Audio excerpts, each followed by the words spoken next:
If you want to find the most isolated, remote human communities on planet Earth, you must travel to the deep South Pacific, to the wild islands of Fiji. Imagine looking at a massive spinning globe. You see the vast, empty, dark blue expanse of the Pacific Ocean. It is the largest single body of water in the world. Right in the middle of this endless blue water, thousands of miles away from any major continent, sits a tiny cluster of volcanic green rocks. When you step off a small wooden boat onto the pristine, glowing white sand beach, it looks exactly like a digital desktop wallpaper. You look down at the shallow water. It is an impossible glowing shade of crystal clear turquoise blue. You can see tiny silver fish swimming over the bright pink and purple coral reefs. You look up at the bright yellow sun. Massive, towering green palm trees sway gently in the warm tropical breeze, dropping large brown coconuts onto the soft white sand. For wealthy tourists from America or Europe, this is the ultimate luxury paradise. They pay thousands of dollars to sleep in expensive wooden villas built directly over the Nam blue water, drinking sweet tropical cocktails with colorful paper umbrellas. But for the indigenous Fijian people who actually live in the deep, remote outer islands, this landscape is not a luxury hotel. It is a wild, unpredictable, and sometimes terrifying environment where survival requires immense physical strength. To understand how human beings live entirely off the grid in the middle of the ocean, you must first look at the water. There are no massive concrete grocery stores out here. There are no diesel delivery trucks bringing plastic-wrapped food. The deep blue ocean is their only supermarket. If you wake up early in the morning, before the bright yellow sun gets too hot, you will see a rugged, sun-tanned local fisherman walking into the warm, shallow waves. He does not carry a modern, expensive fiberglass fishing rod. He carries a simple, heavy wooden spear with a sharp hand-filed metal tip. He wears simple plastic swimming goggles over his dark eyes. He takes a deep breath of fresh air, and he dives under the blue water. He swims silently, kicking his bare feet through the complex, sharp maze of the colorful coral reef. He is hunting. Suddenly, he spots a massive, bright red grouper fish hiding under a dark gray rock. He pulls back a thick black rubber band on his wooden spear gun. He fires the sharp metal spear, hitting the giant fish perfectly. But hunting in these warm, clear, tropical waters is incredibly dangerous. The moment the bright red blood of the fish hits the salty blue water, the true kings of the reef arrive. Massive, terrifying, dark gray reef sharks. These fast, muscular sharks can smell a single drop of blood from a mile away. They swim rapidly in aggressive circles around the human diver, their black eyes staring coldly. The fisherman must quickly swim to the surface, pulling the bleeding sildensil fish out of the water and throwing it into his small wooden canoe before the giant gray sharks can attack. He rows the heavy wooden boat back to the white sand beach. When he arrives, the local women, wearing incredibly vibrant, brightly colored floral dresses in neon pink, yellow, and deep blue, take the fresh seafood. They use sharp silver machetes to chop the massive silver fish and giant green sea turtles into thick pieces. They do not cook the fish on an electric stove. They build an ancient traditional underground oven called a lovo. The men dig a deep, wide circular hole in the dark brown dirt. They fill the hole with dry coconut husks and hard wooden logs. They light a massive, roaring orange fire. They place heavy, round gray river stones directly into the burning orange flames until the stones are glowing red hot. They wrap the fish, massive pink lobsters, and heavy brown root vegetables called taro entirely in massive, giant green banana leaves. They place these green bundles directly onto the burning hot gray rocks and bury everything under the soft brown dirt. Hours later, they dig up the dirt. Thick, delicious, smelly steam billows out of the ground. The meat inside the green leaves is perfectly cooked, falling apart and completely infused with a deep, smoky flavor. It is a magnificent, ancient method of survival cooking. But eating fish is only half of the story. To survive the intense tropical heat, you must stay hydrated. There are no plastic bottles of purified water out here. Instead, a young muscular teenage six-lace kick off sandals. He climbs barefoot directly up the tall vertical trunk of a massive green palm tree. He climbs 60 feet into the air. He uses a sharp metal knife to cut a giant heavy green coconut from the top of the tree. It crashes down onto the white sand below. A young girl picks up the heavy green coconut. She swings a large heavy silver machete, violently slicing off the top of the hard green shell.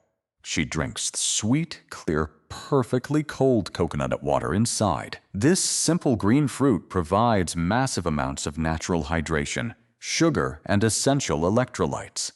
The thick white coconut meat inside is scraped out and squeezed to make rich, creamy white coconut milk, which is poured over the fresh silver fish. Every single part of the environment is used. Nothing is wasted. The dry brown palm leaves are woven together by the women to make tight, waterproof roofs for their simple wooden houses. The thick brown coconut shells are carved into deep drinking bowls. Life here seems perfectly peaceful. It looks like a beautiful green and blue dream. But this massive empty ocean hides a terrifying, violent nightmare. Because the South Pacific is home to some of the most destructive natural disasters on the entire planet. The tropical cyclones. During the wet season, the bright blue sky suddenly vanishes. Massive, towering, apocalyptic black storm clouds roll across the dark ocean. The bright yellow sun is completely blocked.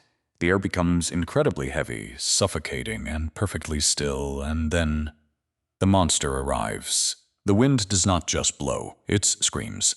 It is a deafening, terrifying roar, like the sound of a massive jet engine. The wind reaches speeds of over 150 miles per hour. It violently saws thick green palm trees perfectly in half, throwing heavy brown coconuts through the air like deadly cannonballs. The calm, clear turquoise lagoon turns into a violent, churning, terrifying washing machine of dark brown water and white foam. Giant, massive ocean waves, sometimes 30 feet high, crash violently over the coral reef, flooding the white sand beaches and completely destroying the fragile wooden houses along the coast. The heavy, blinding white rain falls sideways, driven by the violent wind. The local people must hide in strong, concrete community storm shelters, huddled together in the pitch-black darkness, listening to the terrifying sound of the wind, destroying everything they own outside. When the sun finally rises the next morning, the beautiful green paradise is completely gone. The landscape is a devastated, broken wasteland of shattered wooden houses, fallen trees, and deep brown mud. In a modern city, a disaster like this would cause total societal panic. People would wait for emergency government rescue helicopters. But in the remote islands of Fiji, the people do not panic. They simply walk out of the dark concrete shelter. They look at the broken wood and the fallen green leaves, and they immediately start rebuilding. This is where the true, unbreakable power of the Pacific Island culture shines. They have a deeply sacred concept called bula. It is a word that means hello, but it also translates to life, health, and a profound, unbreakable community spirit. You cannot survive a terrifying tropical cyclone alone. The men work together, using heavy silver axes and sharp machetes to clear the fallen green trees from the dirt roads. The women gather the scattered pieces of wood and begin to rebuild the roofs of the houses. And when the hard, exhausting physical labor is done for the day, they do not go to their separate rooms to watch digital screens. They gather together as one massive family. As the golden sun sets, painting the sky in violent shades of bright orange, glowing pink, and dark purple, they light a massive roaring orange fire on the white sand beach. They bring out a massive carved wooden bowl. They practice the ancient, sacred kava ceremony. They take the dried brown roots of the kava plant, pound them into a fine dust, and mix the dust with clean water inside the massive wooden bowl. Creates a muddy, brown, bitter-tasting liquid.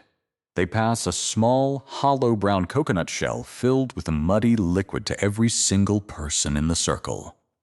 When you drink the kava, it makes your lips and tongue feel physically numb. It relaxes your muscles. It removes all anxiety and fear from your mind. They sit around the glowing orange fire. A man plays a simple wooden acoustic guitar. They begin to sing Ancient Beautiful, echoing Polynesian harmonies into the dark, starry night sky. They sing to honor the ocean. They sing to remember the ancestors who sailed across into the massive blue waters in simple wooden canoes thousands of years ago. But today, a new, entirely silent disaster is threatening to erase this beautiful way of life forever. It is not a screaming wind. It is a slow, unstoppable rise. Due to severe global climate change and the melting of the distant white glaciers, the massive dark blue ocean is slowly, permanently rising. For the people living on tiny, flat coral islands that sit only 3 feet above the water, this is a death sentence. The salty blue ocean water is slowly creeping onto the white sand beaches. It is flooding the green farms, poisoning the sweet brown root vegetables with salt, and slowly washing the land away. At the same time, the young generation is feeling the powerful magnetic pull of the modern world.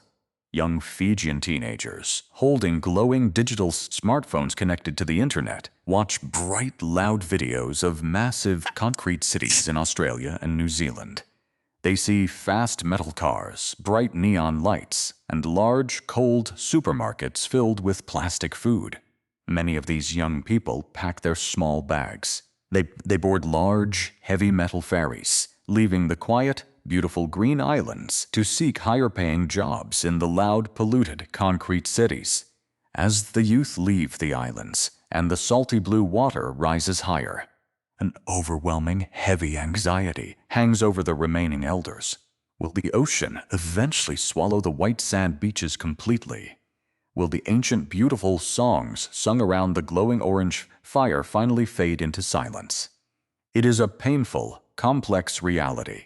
But when you stand on the edge of the coral reef at sunrise, when you see a young, strong fisherman standing on the front of his wooden canoe, throwing a sharp metal spear perfectly into the bright blue water, when you hear the loud, joyful laughter of young children splashing and swimming in the clear, warm tropical waves, you realize that these people are the ultimate masters of the sea. They did not build heavy concrete walls to fight the ocean. They surrendered to its rhythm. To live in the deep South Pacific is to accept that you are entirely amidst the mercy of nature. It is the smell of salt water and roasting fresh fish. It is the terrifying sound of the screaming wind and the sweet taste of cold green coconut water. The modern cities are loud, and the concrete buildings are pulling the children away. But as long as the bright yellow sun rises over the vast, endless, dark blue water, the heart of the Pacific Island tribe will continue to beat, loud, proud, and beautifully wild.